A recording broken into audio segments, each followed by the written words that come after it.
Our autumn schedule is packed with treats to get you through those longer evenings.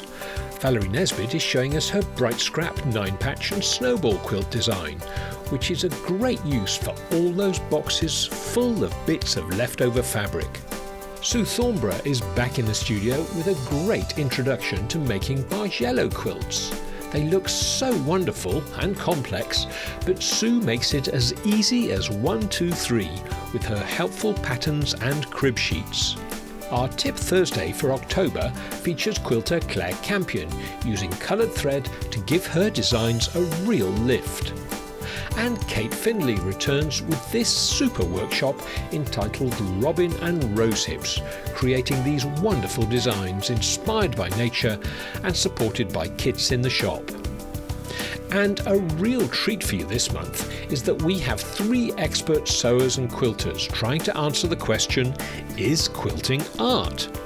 Faye Hatcher interviews Linda Seward together with Jenny Haynes and Lucy Engels, all experts and incredibly knowledgeable about the world of quilting. So what is the answer? Watch the video in October to find out.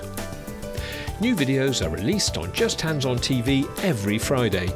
Become a paid subscriber to enjoy unlimited access to all our online classes by Britain's finest tutors to help you with your projects from as little as £5 a month.